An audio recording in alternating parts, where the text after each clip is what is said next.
mengenal beberapa sifat Rasulullah yang menjadikan beliau semakin disayangi, semakin dicintai.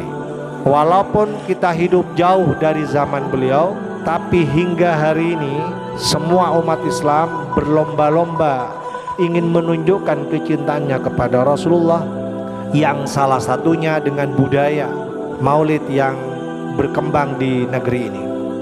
Wa yu'thiruna ala anfusihim walau kana bihim khasasa.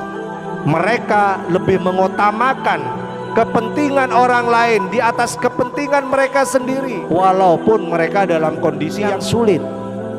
Apa yang dilakukan oleh Rasulullah dicontoh langsung oleh sahabat.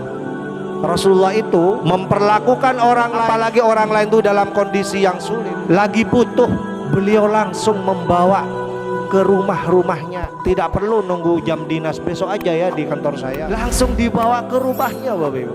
Bahkan di dalam riwayat ini, kalau memang masih merasa belum memberikan pelayanan yang terbaik, dia memanggil semua sahabatnya.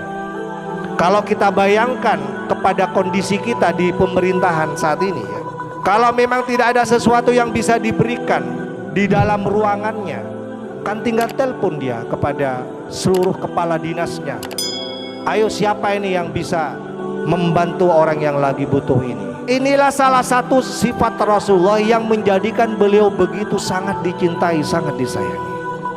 Pemimpin yang seperti ini yang kita butuhkan, yang punya empati yang sangat kuat, bisa merasakan apa yang dirasakan oleh orang lain. Kalau ada pemimpin seperti ini, saya kira semua warga kita akan menyayangi kita, akan mencintai. Dengan satu sifat malu ini saja, kita akan bisa merubah keadaan yang awalnya tidak baik menjadi.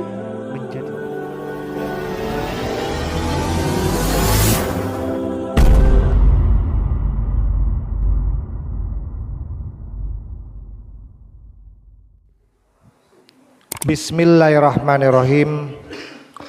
Assalamualaikum warahmatullahi wabarakatuh. Innal hamdalillah nahmaduhu wa nasta'inuhu wa nastaghfiruh wa natubu ilaih. Wa na'udzu billahi min shururi anfusina wa min sayyiati a'malina. May yahdihillahu fahuwal muhtad wa may yudlil fala hadiyalah. Asyhadu an la ilaha illallah wa asyhadu anna Muhammadan abduhu wa rasuluh, amma ba'd. Jamaah salat maghrib sekaligus pengajian di Masjid Pesantren Bahauddin yang dirahmati Allah. Puji syukur alhamdulillah, pada petang ini Allah masih memberikan banyak nikmat kepada kita. Nikmat sehat, alhamdulillah semua kita dalam kondisi sehatul afiat.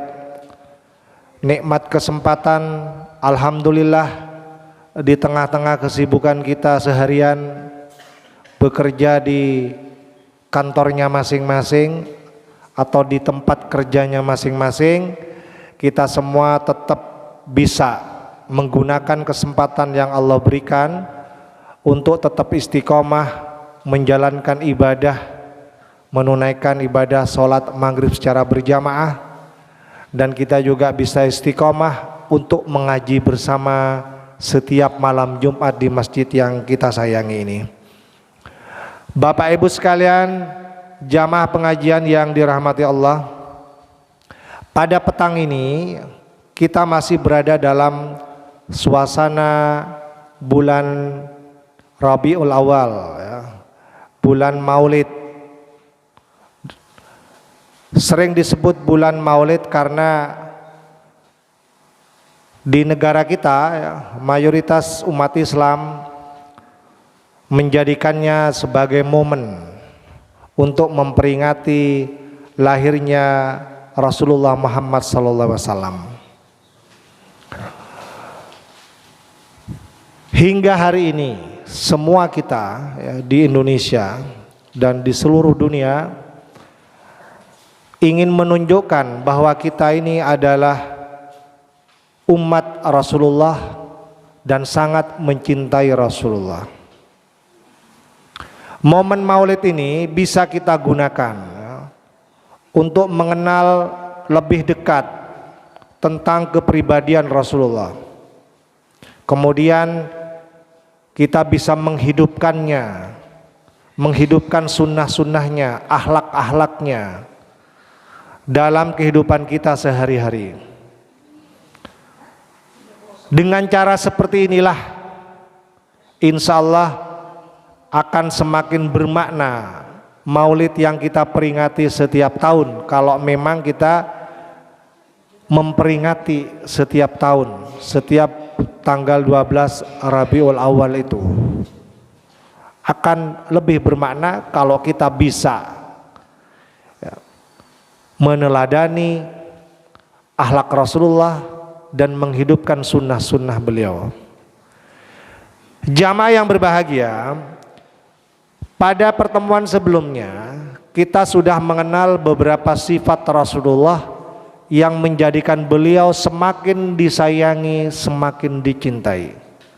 Walaupun kita hidup jauh dari zaman beliau, tapi hingga hari ini semua umat Islam berlomba-lomba ingin menunjukkan kecintaannya kepada Rasulullah, ya. Yang salah satunya dengan budaya Maulid yang berkembang di negeri ini. Oleh karena itu, saya ingin melanjutkan apa yang pada pertemuan sebelumnya sudah kita kaji bersama-sama, ya. Sekedar mengingatkan saja, ya. Pada pertemuan sebelumnya kita sudah mengenal 1, 2, 3 sifat Rasulullah yang menjadikan beliau sangat dicintai dan disayangi oleh keluarganya, para sahabatnya, dan juga umatnya, ya. Sifat yang pertama kita sudah membahasnya, bagaimana Rasulullah punya kepribadian yang mudah memaafkan. Bahkan sebelum orang lain minta maaf, beliau sudah memaafkan duluan, ya. Sekedar mengingatkan sekali lagi bagaimana cerita Utbah bin Abi Mu'in, ya, yang sering mengganggu Rasulullah, tetapi Rasulullah memaafkannya. Bahkan beliau menjadi orang yang pertama kali menjenguk ketika beliau sakit. Sebuah akhlak yang agung yang dicontohkan oleh Rasulullah, sehingga pantas kalau Allah memuji beliau secara langsung dalam surah Al-Qalam ayat 4. A'udzubillahi minasyaitonirrajim. Wa innaka la'ala khuluqin adzim. Dan sungguh engkau benar-benar memiliki akhlak yang sangat agung. Cerita Rasulullah yang dengan lemah lembut memberi suap atau menyuapi makanan untuk seorang pengemis tua Yahudi di pasar Madinah, itu juga mencerminkan betapa beliau adalah seorang pribadi yang mudah memaafkan. Walaupun setiap hari dijelek-jelekkan, ya, dicaci maki, tetapi beliau tetap memperlakukannya dengan penuh kasih sayang, menyuapinya dengan makanan dengan penuh kelembutan, ya. Jamaah yang berbahagia, pada pertemuan sebelumnya kita juga sudah membahas bagaimana Rasulullah begitu sangat memperhatikan dengan tulus, ya, keluarganya, para sahabatnya, ya. Dengan keluarganya beliau selalu menampilkan kasih sayangnya, bahkan tidak jarang dengan ungkapan-ungkapan yang romantis untuk istri yang mencintai dan setia menemaninya sepanjang hidupnya. Dengan mantunya Utsman bin Affan, beliau menunjukkan bagaimana kita membangun hubungan dengan mantu yang biasanya kita tahu mertua dengan mantu itu susah berkomunikasi, bahkan kalau tidak penting kadang tidak bertegur sapa ya. Tapi beliau menunjukkan bagaimana sikap seorang mertua juga bisa menyayangi mantunya dan selalu menyebutnya dengan ungkapan-ungkapan kasih sayang. Beliau memanggil Utsman bin Affan dengan Dzun Nurain, yang memiliki dua cahaya. Ungkapan seorang mertua ya, yang sangat menyayangi dan membanggakan mantunya sebagaimana anaknya sendiri. Jamaah yang berbahagia, itu sekilas mereview apa yang saya sampaikan pada pertemuan sebelumnya supaya nyambung dengan apa yang akan saya sampaikan pada malam ini. Pada malam hari ini kita akan menjelaskan satu atau dua sifat Rasulullah lagi ya, yang mungkin jarang diuraikan ya, jarang diceramahkan ya. Tetapi kita perlu mengenalnya, barangkali kita bisa meneladaninya sesuai dengan kondisi dan kemampuan kita masing-masing. Sifat berikutnya, ternyata Rasulullah itu punya sifat ithar. Ithar itu kalau diterjemahkan dalam bahasa kita adalah lebih mengutamakan kepentingan orang lain daripada kepentingan dirinya sendiri. Lebih mengutamakan kebutuhan orang lain walaupun dirinya mungkin juga membutuhkan. Itu sifat ithar yang jarang kita ketahui. Ternyata Rasulullah itu punya sifat itu. Jamaah yang berbahagia, sahabat Abu Hurairah radhiyallahu an qala, beliau bercerita ya, Ja'a rajulun ilan nabi, datang seseorang kepada Nabi. Faqala, kemudian seseorang itu berkata kepada Nabi, inni majhud. Dijelaskan dalam kitab ini, asobani masyaqqah, saya ini dalam kondisi yang sulit Rasulullah. Saya ini dalam kondisi yang susah, nggak punya apa-apa,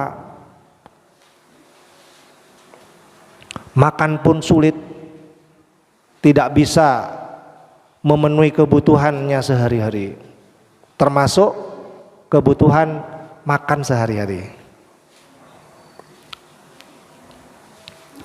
Fa'arsala ila ba'di nisaihi.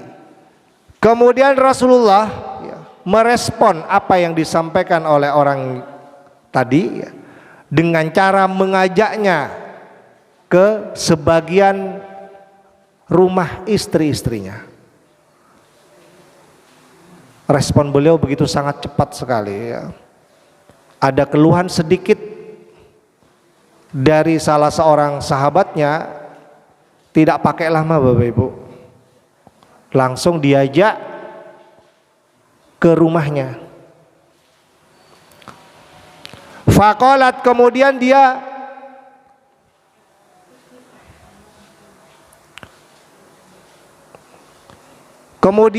Fakolat, kemudian istri yang didatanginya itu berkata ya, walladzi ba'atsaka bil haqq, sungguh demi zat yang mengutusmu dengan kebenaran, ma indi illama,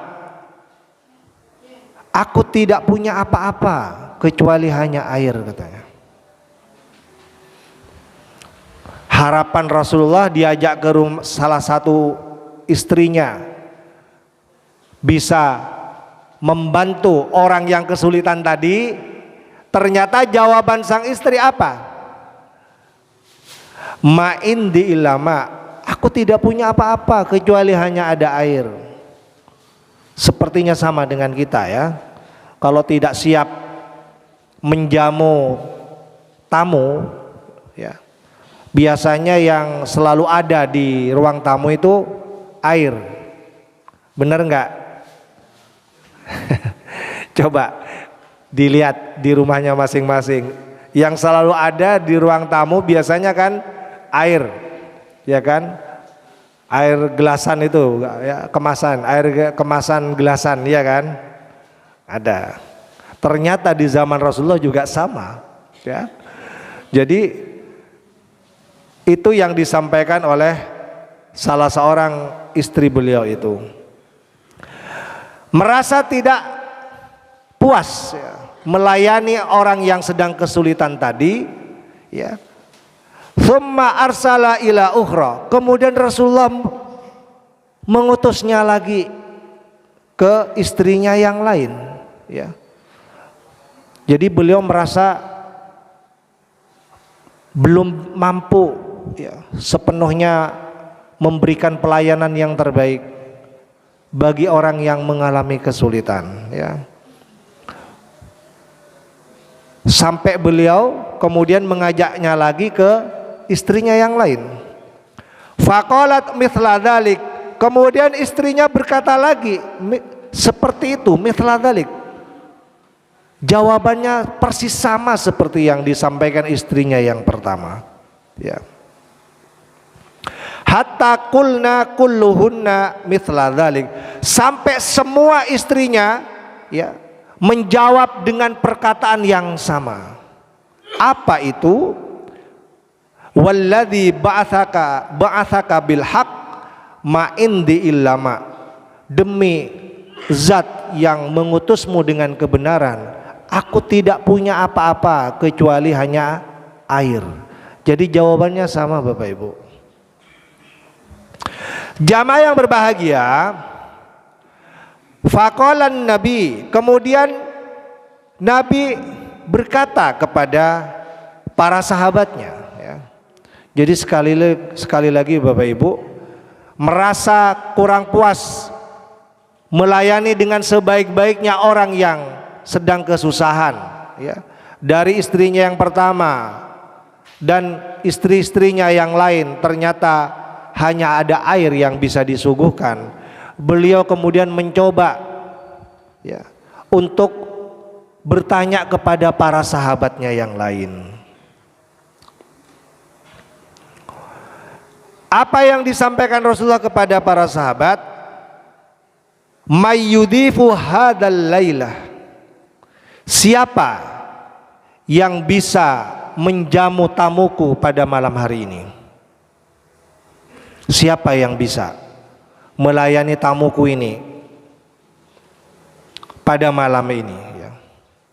Faqala rajulun minal ansor. Ada salah seorang dari sahabat Ansor kemudian menjawab, ana ya Rasulullah. Saya ya Rasulullah.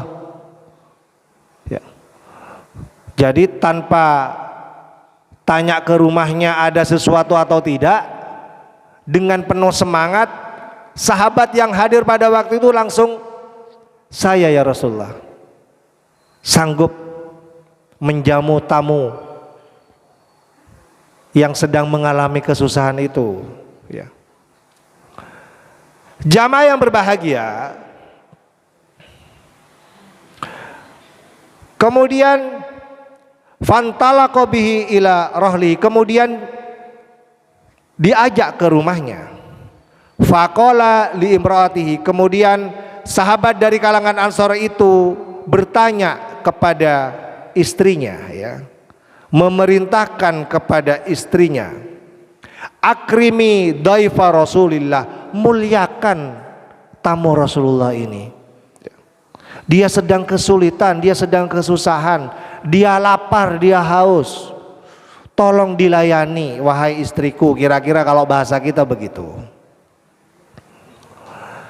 Jamaah yang berbahagia, ya.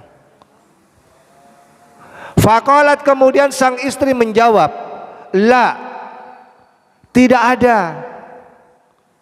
ada apapun yang bisa disuguhkan, illa kuta sibyani, kecuali ada makanan yang memang itu untuk anak kita. Enggak ada suguhan kecuali ada yang tersisa. Apa itu? Yang tersisa hanya makanan yang memang untuk anaknya sendiri.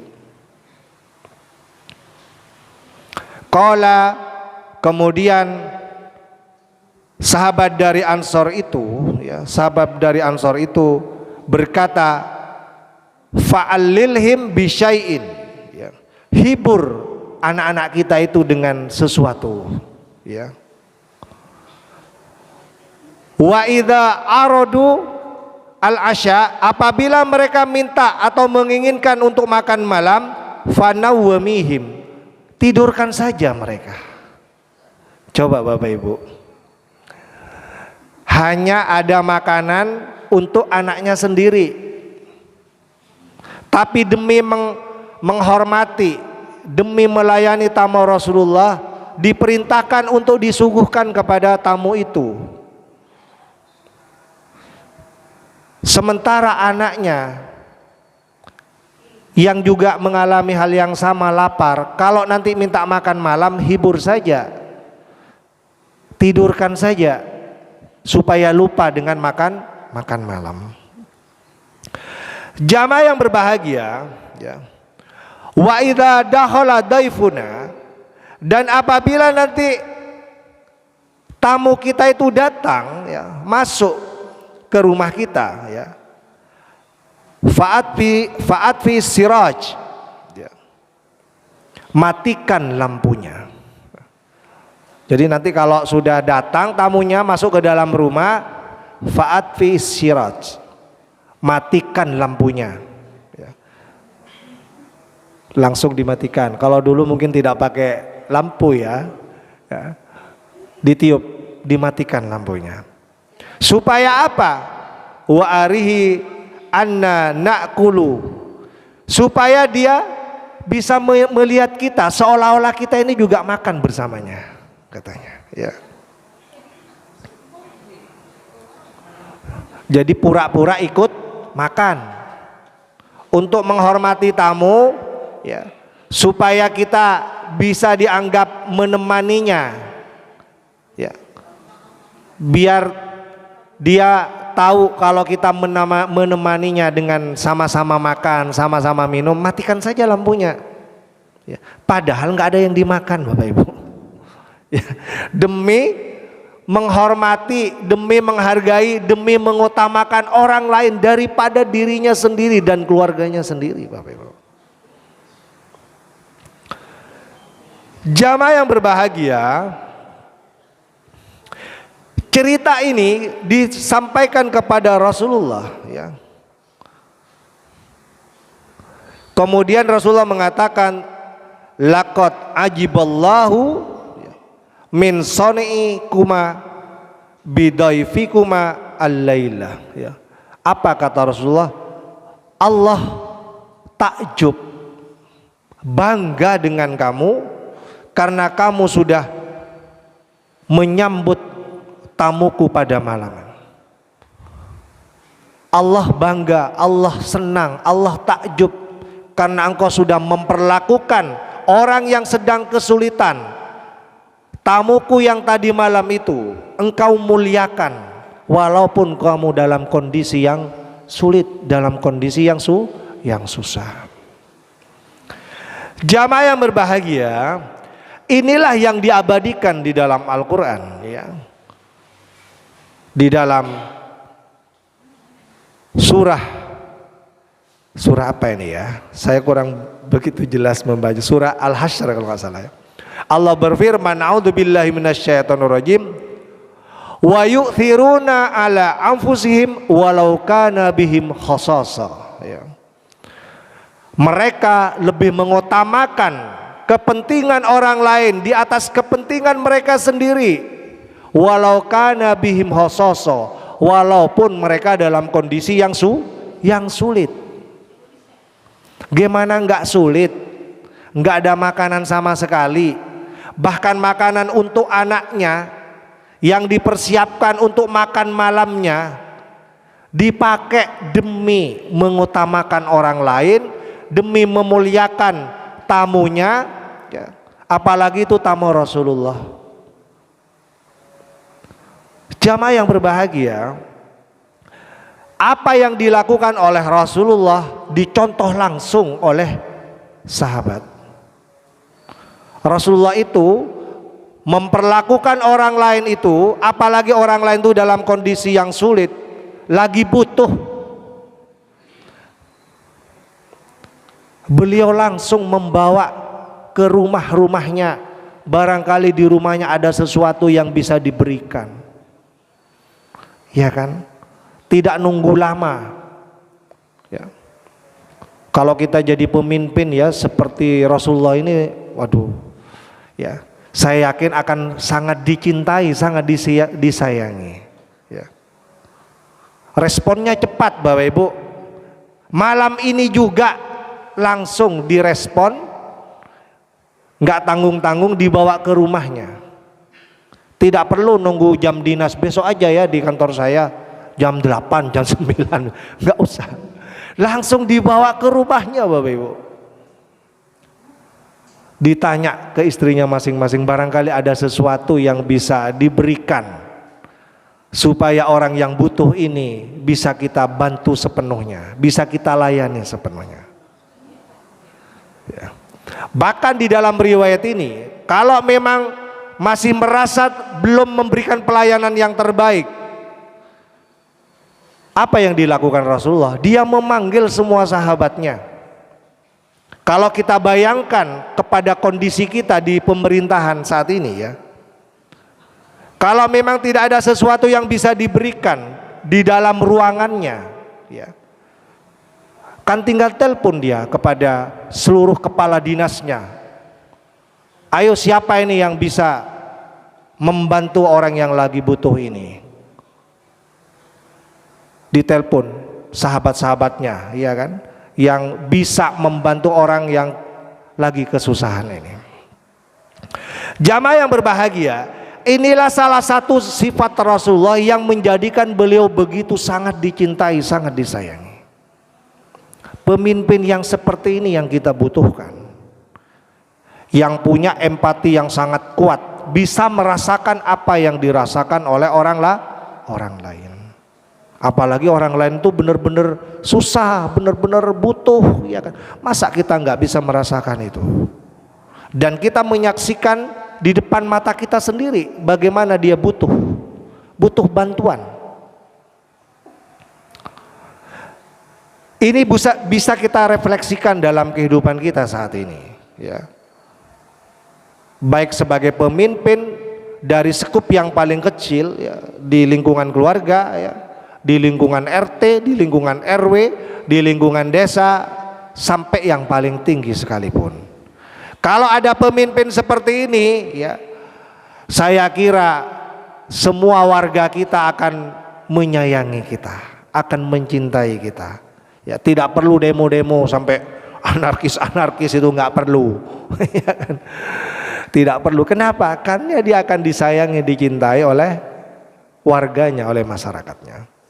Jamaah yang berbahagia, yang sangat mengagumkan lagi, ada cerita lain dari sahabat Sahal bin Sa'id radhiyallahu an, ya. Anna imra'atan ja'at ila Rasulillah, ada seorang sahabat perempuan, ya, datang kepada Rasulullah. Tidak disebutkan nama sahabat perempuan ini, ya. Mungkin tidak terkenal, ya, atau mungkin bukan orang yang penting di zaman itu sehingga tidak disebutkan di dalam riwayat ini. Biburdatin mansujah, seorang perempuan ini datang kepada Rasulullah dengan membawa hadiah kain yang ditenun, kain bagus. Faqalat, kemudian perempuan ini berkata kepada Rasulullah, nasajatuha biyadi liaksuakaha, aku menenun kain ini dengan tanganku sendiri ya Rasulullah. Ini karyaku sendiri, memang diniatkan aku buat sendiri, ingin dipersembahkan kepada engkau supaya engkau berkenan untuk menggunakannya, ya. Mirip cerita seseorang yang mengidolakan siapa? Kan ada orang yang punya idola, ya kan, kemudian dari sangat mengidolakannya, dia ingin memberikan kenang-kenangan. Dan kenangan itu memang buah tangannya sendiri, hasil karyanya sendiri. Harapannya sang idola mau menggunakannya dengan senang, dengan bahagia. Kira-kira semangat sahabat perempuan itu seperti itu. Dia menenun kain dengan bagus, halus, ingin dipersembahkan kepada Rasulullah sebagai hadiah. Harapannya agar Rasulullah senang menggunakannya. Ya. Jamaah yang berbahagia, fa'akhodaha an-nabiyyu. Kemudian Nabi berkenan menerimanya. Muhtajan ilahya, karena memang benar-benar butuh. Beliau dengan senang hati menerima hadiah itu, muhtajan ilahya, karena memang beliau benar-benar butuh. Ya. Bukan untuk koleksi-koleksian ya.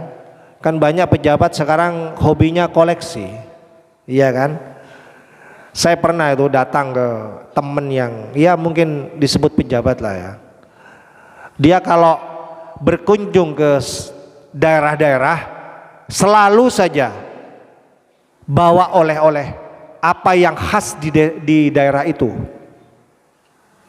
Jangan tanya koleksi kain, yang saya lihat kainnya ya di beberapa apa namanya, di beberapa lemarinya itu, ini kain di mana, waktu berkunjung di mana saya bawa kain ini. Ini kain dari mana, waktu berkunjung saya bawa ini. Nah, Rasulullah menerima hadiah itu karena benar-benar butuh. Fakharaja ilaina wa innaha izaratun. Untuk menyenangkan hati seorang perempuan sahabat tadi, sampai beliau langsung menggunakannya Bapak Ibu. Langsung yangkui Bapak Ibu. Keluar langsung yangkui. Sop aja siap beri nikah seneng, gembira. Nah, menyaksikan Rasulullah senang menggunakannya, faqala fulanun, kemudian ada seorang sahabat itu komentar ya, mungkin tidak tahan melihat bagusnya kain itu ya, kainnya bagus sekali sampai mengundang ada sahabat nyeletuk, berkomentar dia, aksuniha ma ahsanaha, kalau diterjemahkan secara bebas, alangkah bagusnya apa kain yang engkau pakai ya Rasulullah, ingin rasanya aku juga menggunakannya, katanya, bilang gitu. Faqala, kemudian Rasulullah yang mendengar komentar itu, faqala, Rasulullah kemudian menjawab, na'am, baiklah ya. Fajalasan Nabi fil majlis thumma raja'a fatawaha thumma arsala biha ilaihi ya. Apa yang dilakukan Rasulullah? Karena ada sahabat yang juga suka dan ingin menggunakannya, kemudian beliau melipat kain itu ya, jadi nikah pun yangkui Bapak Ibu, buka, lipat, kemudian dikirim kepada yang bersangkutan. Coba Bapak Ibu, panjenengan mun hadiah sareng orang lain, kan? Hadiahnya sangat berharga, napa boleh panjenengan cek putona, puto parana, kan? Mek bisa pas beda orang lain terominta pas langsung paring lagi. Coba menteti kanjeng Nabi panjenengan bisa praktek lagi deki, misalnya apa kacompokna, buka lamarina, sare kalampina saya paling bagus, saya yang kuisa tahun sekalian, bila pun hari raya, otabene yang kui acara mantenan, kan setahun sekalian dugale yang kui. Bisa enggak paring ngaki ke orang lain? Misalnya lagi beda orang saya puto, bisa? Kira-kira bisa? Cek malarat tuh yorana kan? Kalau yakin, betul kalau satu jawabannya ka pakun andi compokna beng saya benga lemarina bede sarong saya sangat disayangi, jarang yang kui muntak kauncengan saya saya penting tak yang kui jas biasanya jas nih kak kan mun tak cek penting tak acara saya penting tak yang kui deki beda orang saya tero saya butuh panjenengan kira-kira bisa paling lagi nikah yang dicontohkan oleh Rasulullah. Makanya Rasulullah itu begitu sangat dicintai, sangat disayangi. Walaupun beliau dalam kondisi butuh dengan apa yang dimilikinya, tapi kalau ada orang lain yang membutuhkannya, beliau berikan Bapak Ibu. Beliau berikan. Jamaah yang berbahagia, sampai apa yang dilakukan sahabat tadi itu ya, bikin sahabat yang lain itu menegur. Ditegur oleh sahabat yang lain. Faqala lahul qaum, para sahabat yang lain kemudian menegur sahabat tadi. Ma'ahsanta, tidak baik kamu ngomong seperti itu. Cangkolang bener ngoceh ngajir ya ada Kanjeng Nabi. Cek Nabi butuh, mak bisa bener minta kalam hijriyah. Labisahan Nabi, Nabi sudah menggunakannya. Muhtajan ilahiyah karena memang benar-benar membutuhkannya. Thumma sa'altahu, tapi kenapa kamu memintanya ya. Wa alimta, dan kamu kan tahu annahu, bahwasanya Rasulullah itu la yaruddu sa'ilan, beliau tidak pernah menolak yang namanya permintaan. Jadi karakter Rasulullah itu salah satunya yang khas itu adalah beliau tidak pernah menolak permintaan. Mun bede seputoh tekapon cek eka senengi di andina pakuni beki. Kenapa? Rasulullah itu disebutkan dalam hadis ini la yaruddu sa'ilan, beliau tidak pernah menolak kalau ada yang meminta. Napa boleh sahabat te, napa boleh orang butuh, pakuni beki, pakuni beri.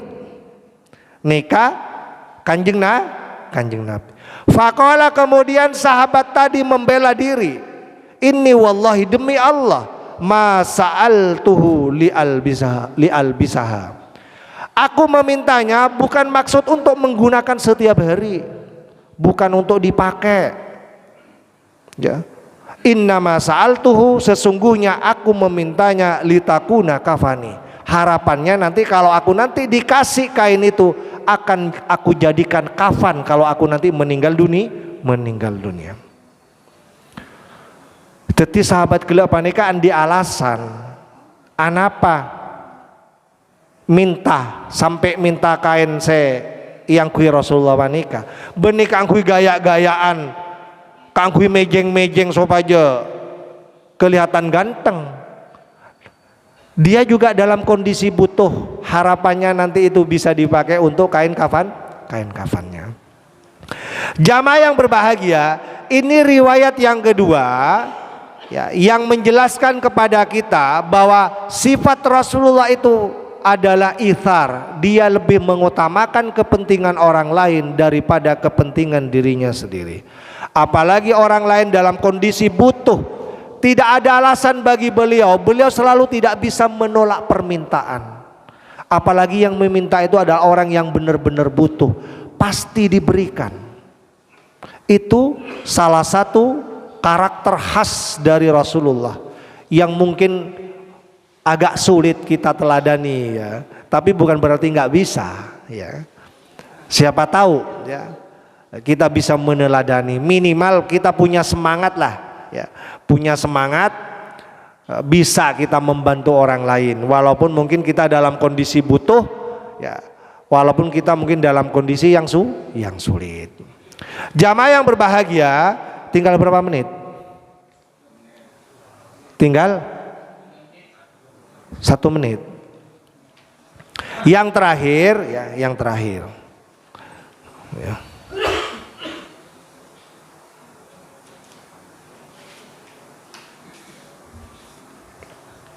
Ternyata ada sifat Rasulullah yang juga belum banyak diketahui oleh kita ya, dan jarang diuraikan ya. Apa itu? Rasulullah itu ternyata punya sifat malu Bapak Ibu, sangat pemalu orangnya. Jarang kan kita dapat ceramah-ceramah tentang sifat Rasulullah yang satu ini. Beliau ternyata seorang pribadi yang pemalu. Ya. Sampai dikisahkan di dalam sebuah riwayat, dari sangat malunya beliau digambarkan dalam sebuah riwayat seperti malunya seorang perawan yang dipingit di rumahnya. Bisa bayangkan, mun beda bebini saya pengit jompok nah, tak kaluaran sakale mun tak penting. Sampai digambarkan seperti itu. Nah, di dalam riwayat ini sahabat bercerita ya, karena Rasulullah asyadda hayaan minal adrai fi hidriha. Rasulullah itu punya sifat malu yang melebihi malunya seorang perawan yang dipingit di rumahnya. Perawan dulu ya. Fa idza ra'a syai'an, apabila Rasulullah itu melihat sesuatu yakrahuhu, yang dia tidak suka dengan sesuatu itu ya, arafnahu fi wajhi, kami menyaksikan langsung perubahan di wajahnya, kelihatan perubahan di wajahnya, kelihatan ekspresi wajahnya kelihatan Bapak Ibu kalau beliau dalam kondisi yang malu. Ini bukan dirinya yang berbuat loh Bapak Ibu, orang lain berbuat sesuatu yang tidak disukai, tapi beliau merasakan itu. Terlihat perubahan pada wajahnya kalau beliau malu dengan peristiwa yang mestinya tidak boleh terjadi karena tidak baik itu. Nah, ini bisa kita juga praktekkan. Bisa enggak kita mencoba menjadikannya sebagai akhlak kita sehari-hari ya. Malu juga.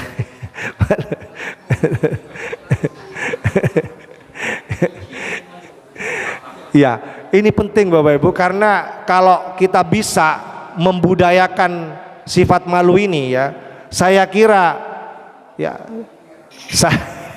saya kira ya, kita akan lebih terjaga Bapak Ibu. Kalau kita bisa menjaga dan merawat rasa malu ini dan menjadikannya sebagai akhlak sehari-hari, kita akan lebih terjaga, terhindar dari perbuatan-perbuatan yang tidak baik. Iya kan? Misalnya ya, tidak ibadah sholat, masa kita nggak malu kepada Allah? Malu dong kita mengaku beriman kemudian tidak sholat, apalagi diajak sholat jamaah sama teman-temannya gitu kan, gitu ya. Berbisnis nanti malu dong kalau kita ini nggak jujur, berbuat curang, iya kan? Nanti kalau dia menjabat di pemerintahan, malu dong dia kalau menggunakan jabatannya untuk meraup keuntungan untuk dirinya sendiri dan keluarganya, kemudian dia tidak punya empati dengan orang lain, dengan warganya, dengan masyarakatnya ya. Jamaah yang berbahagia, saya yakin dengan satu sifat malu ini saja kita akan bisa merubah keadaan yang awalnya tidak baik menjadi baik.